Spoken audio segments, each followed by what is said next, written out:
আমি ভাইরাল হওয়ার জন্য কিছু করিনি। আমি যে বিশ্বকাপ নিয়ে গান করলাম সেটাকে কতটুকু নিল এইটা কিন্তু আমার হাতে ছিল না, এটা সম্পূর্ণ আমার দেশের কোটি জনতার হাতে ছিল।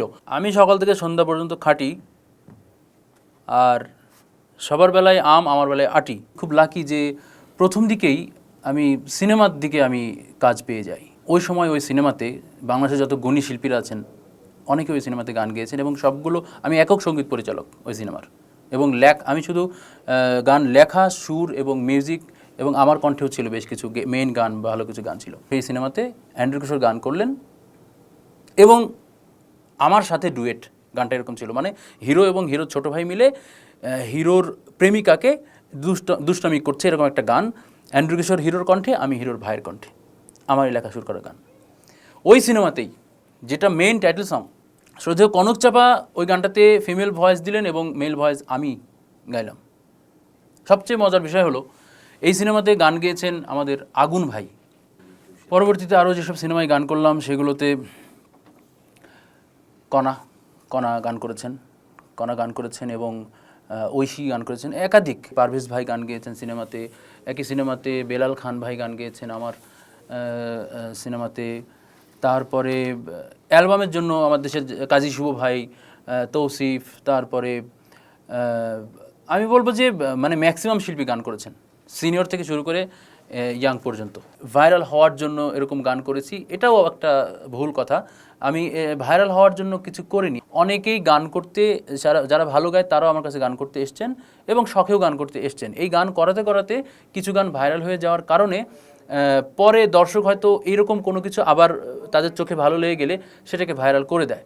কিন্তু আমি আসলেই, যেমন আমি বর্তমানে যে বিশ্বকাপ নিয়ে একটা গান করেছি, আমি কিন্তু এই গানটা করার যেদিন গান করব সেদিনও আমি জানতাম না যে এই গানটা আমি করব। তো আসলে ভাইরাল হওয়ার জন্য এই কথাটা ঠিক না। আমি আমার রেগুলার কাজ মনে করি যে আমার স্টুডিওতে আমি আসি, আমি শিল্পী হতে চাই, আমার নিজের গান তৈরি করি।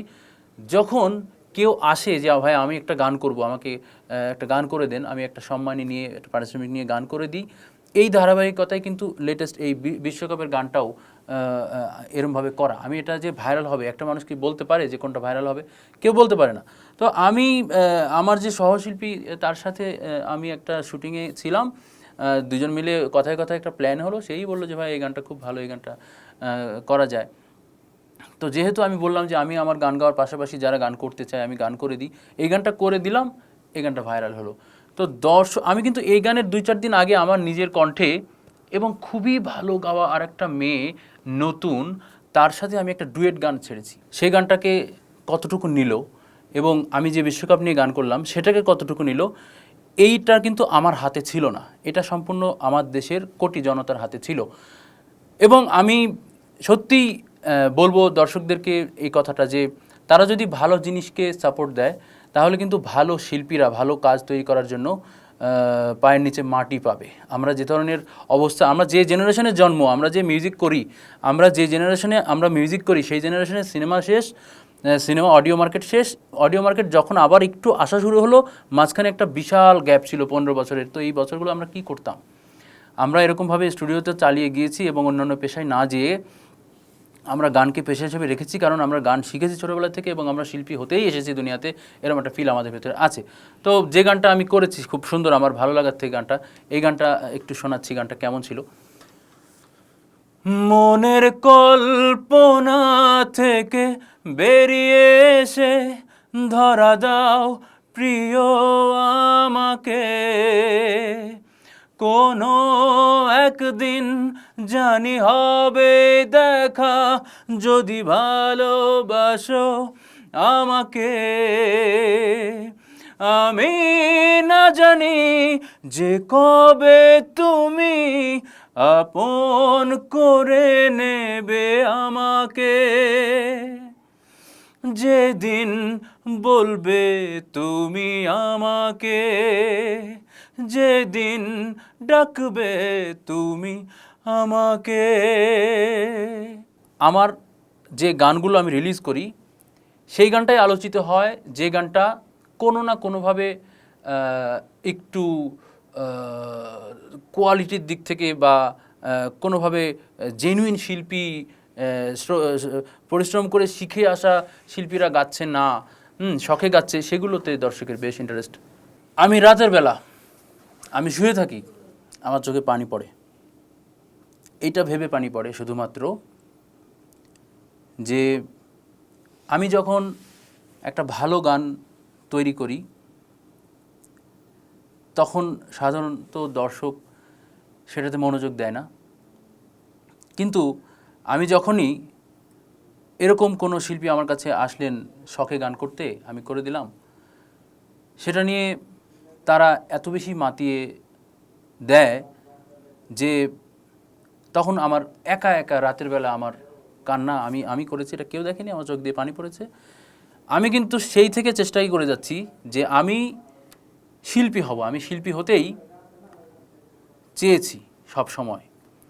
একটা সিনেমা ডায়লগ আছে, আমি সকাল থেকে সন্ধ্যা পর্যন্ত খাটি, আর সবার বেলায় আম আমার বেলায় আটি।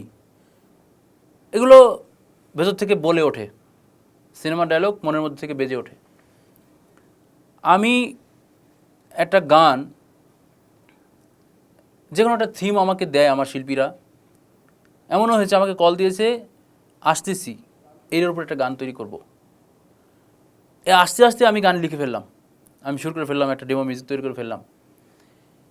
এবার আমার অনেক শিল্পীরা অনেক জায়গায় গাইতে পারবেন না বলে স্বীকার করছেন, তো ম্যাক্সিমাম কঠিন জায়গাগুলো আমি গাচ্ছি, গানের 70% আমি গাচ্ছি। খুব ইজিয়েস্ট দু একটা পার্ট ওনাকে গাওয়ালাম। এগুলো গান অনেক হিট হলো, অনেক ভাইরাল হলো। তো আমার গাড়ি হলো না, তো আমার ইনকাম আর্নিং হলো না। কী করে হলো না? এই টোটাল জিনিস আমি তৈরি করে, গান তৈরি করে যখন একটা জিনিস প্রেজেন্ট করলাম, তখন আমার শিল্পীকে সবাই প্রশংসা করছে, সবাই টানাটানি করছেন, কিন্তু পেছনের মানুষটার কথা কেউ আর বলে না। এমনকি একসাথে অনেক সময় কোথাও গেলে, কোথাও দাঁড়ালেও